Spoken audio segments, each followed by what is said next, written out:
Hello everyone and welcome back to a new season of the Prismatic Draft League. This is going to be a little bit of a weird intro because we're going right into week 1 with this video as well, but I have been pretty sick the last week and I haven't really had time to record anything, so we're just going to do it all right here. I'm also busy with a different draft league, which is why scheduling this has been a bit chaotic, but we're gonna try and get through it. For this season of the Prismatic Draft League, there is a upper cap of 500 BST for the Pokemon available, as well as eeveelutions.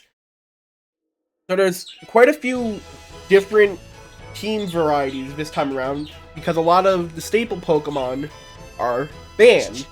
We got no Gardevoir, no Gallade, no Arcanines, no Incineroars, no whatever some very interesting Pokemon are often used. This stuff that everyone's pretty much familiar with is banned, right? So we're limiting to Pokemon that are considered weaker. And for myself, I've drafted up a snow team. We have Abomasnow, Tauros, Paldea, Blaze, Vaporeon. So right off the bat, that's our Fire, Water, Grass core. Then we have Fletchinder for Priority Tailwind. Sentret is Follow Me and Frisk. We have Frostlass, which becomes our first Snow Abuser. Rotom, our decently fast Electric type. Ice-Q is our second Snow Abuser, though in a different way.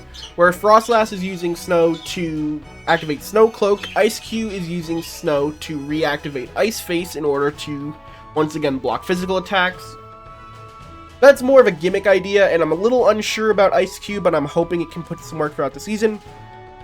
Then we have Donphan as reliable, bulky ground type. Donphan, I believe I did draft as a free agent, so you might trade him out if things aren't feeling too hot. Zorua for imposter shenanigans. And Fracture was just with what points I had left. Actually, no, I don't think this was a points Pokemon. I think this was my guaranteed D tier. And I kind of just wanted a Dragon type, and Fracture would fit the bill in terms of what was there. But what's this on the other side of the screen? Now, this is my opponent this week. We are facing off against the Foraging Furrets, coached by Draxolotl, who, as we saw over there, have Dedenne, Staraptor, Brambleghast, Bisharp, Skarmory, Dugong, Alomomola, Weezing, Vullaby, Girder, and Rhyhorn. Now, a few things stick out to me. You have 3 different Tailwind setters in Skarmory, Staraptor, and Vullaby. Staraptor is pretty much always going to be Choice Band or Choice Scarf, almost always in singles, so maybe it's a little different in VGC, but it's also their Intimidate Pokemon. Bisharp has Defiant, so I have to be wary about Intimidate on my end. They have the Bulky Water in Alomomola. Girder is a decent hitting fighting type. And I believe it gets Guts as well, like Conkeldurr, but I might be wrong. Does Conkeldurr get Guts? I think Conkeldurr gets Guts, and I'm pretty sure Girder does too. Weezing is a wild card in that it's able to set off everyone's abilities, turns off everyone's abilities on the field. Dedenne is a fast electric type that can spread paralysis. Dugong is another bulky-ish water, and I think it has Perish Song. I think Dugong gets Perish Song. But other than that, let's take a look at the matchup breakdown. This team is very weak to electric types. I mean, you got Dugong, Staraptor, Vullaby, Skarmory, Alomomola. Vullaby is maybe a whatever, but the other 4 Pokemon are Pokemon I definitely see showing up. Have a lot of ground immunity, though Weezing is an asterisk because it most likely want to be running Neutralizing Gas instead of Levitate. But what can we run, right? Okay, so looking at this matchup, Fracture looked interesting, but I just don't think it's going to make the cut. I need a bit of fast offense. Not fast offense, but I need more offensive pressure than what Fracture is able to peel off, because we have 2 resistances and an immunity to Dragon, and I don't feel like that's setting up that well. And I'm worried that Fracture doesn't have the bulk to order to set up. I mean, it kinda does, but against Staraptor and Bisharp, I'm worried it doesn't.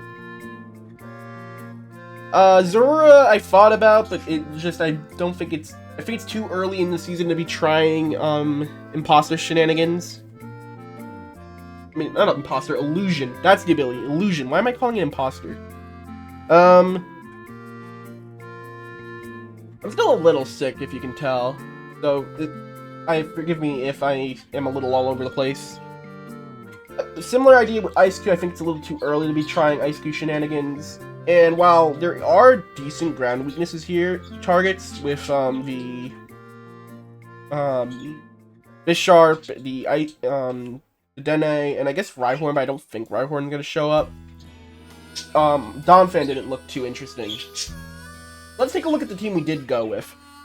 And I mentioned immediately the electric weakness that we could take advantage of. So right off the bat, we're bringing Rotom with Terra Steel as a defensive Terra. We brought Colbur because Sentret has Focus Sash, and I kind of don't want to... I don't think Rotom needs a Citrus Berry. Yeah, I think I need a Citrus Berry somewhere else as well. But Rotom doesn't have the HP to live for a Citrus Berry, so I gave it a Colbur Berry to potentially live a Dark move from the Bisharp. With Electro for speed control, Thunderbolt, Will-O-Wisp to potentially hampen the Bisharp's progress and protect for defenses. Next up, we have a setup Vaporeon with Muddy Water, Blizzard, Protect, and Calm Mind, with Terra Dragona as the defensive Terra, with leftovers for passive healing. The idea with Vaporeon is lead it next to Sentret and just start using Calm Mind. Sentret goes for Follow Me, Vaporeon goes for Calm Mind. We went with max defense, well, I mean, as max defense as you can get with Vaporeon, with a base 60 defense. A base 130 HP is very, a lot of HP to work with. And we went with a bold nature as well. We already mentioned Sentret, but we have Sentret with no real Terra ideas for Sentret, because it's just going to die immediately. But we got the Focus Sash, so it can at least take both hits from my opponent with Follow Me. And then Quick Attack, if it so happens to live through the turn, Protect and Knock Off with max HP and max attack.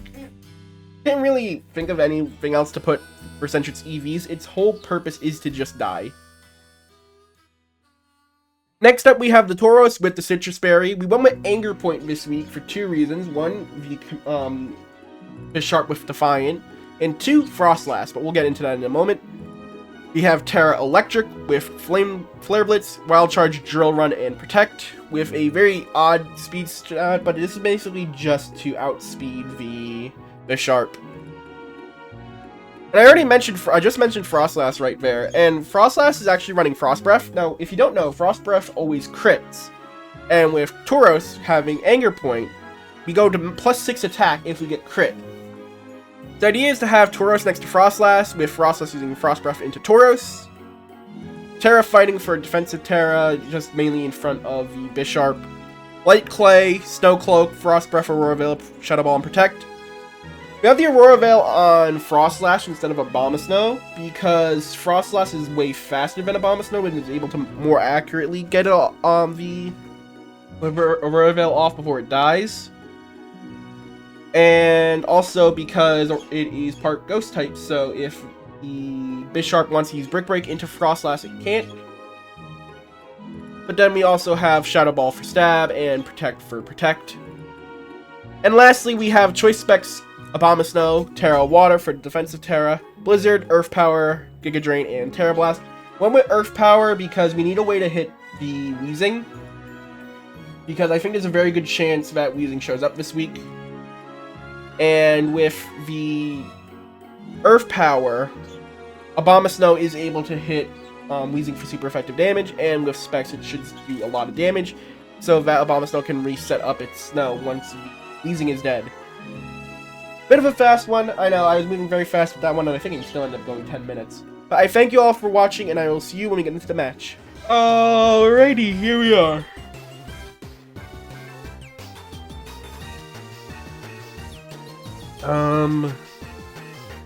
I think we're just gonna lead off with Vaporeon and Sentret.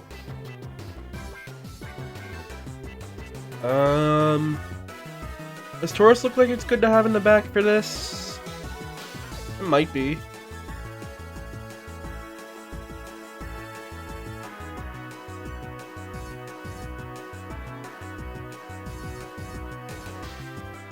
Tauros might be useful for Bisharp.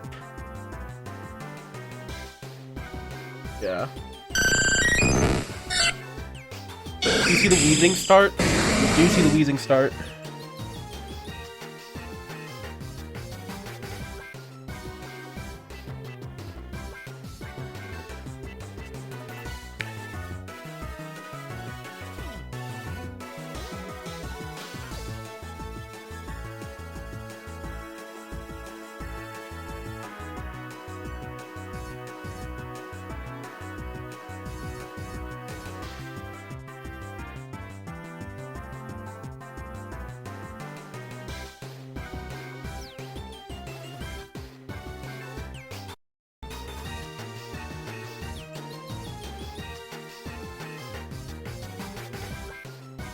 Aww.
Oh god, I'm not even talking at the moment. That is not great. I'm just so focused in on this match. Okay, finally. I got completely silent there. Jesus.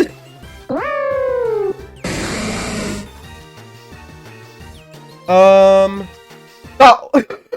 Okay, I guess we win game 1.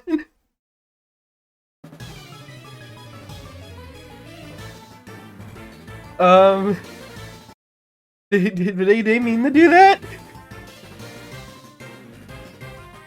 I didn't even get to continue doing what I wanted to do.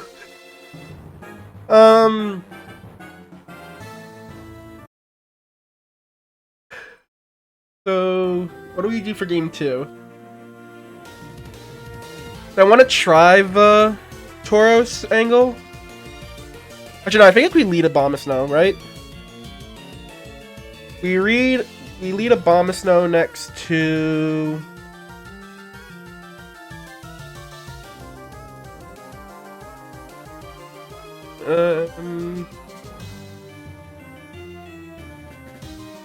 next to Rotom?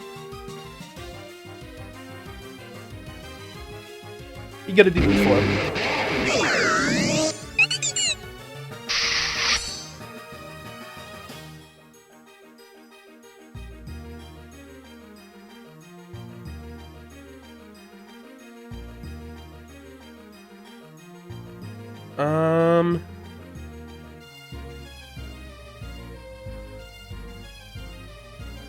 I'm just gonna Terra immediately.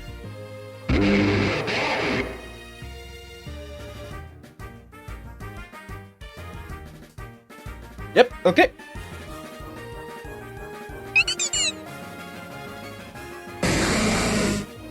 Wheezing comes in, neutralizing gassing. but it should be fine. I am not electro-webbing! Whoops! Nearly made a mistake there!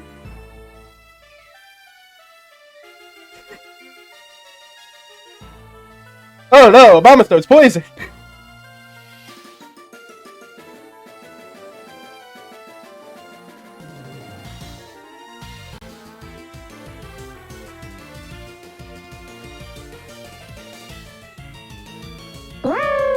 Oh, one mole switches in.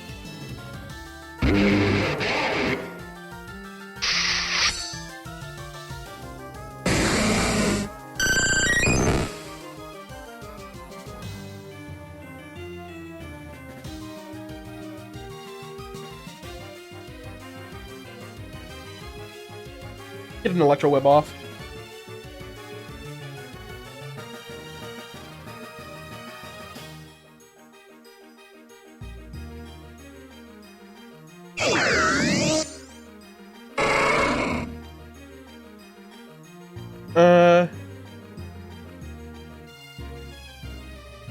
And wild charge work here? That did so little.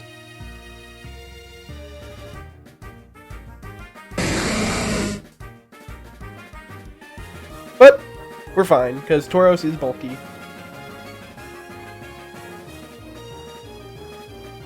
Okay, we take home week 1 with a 2-0 win.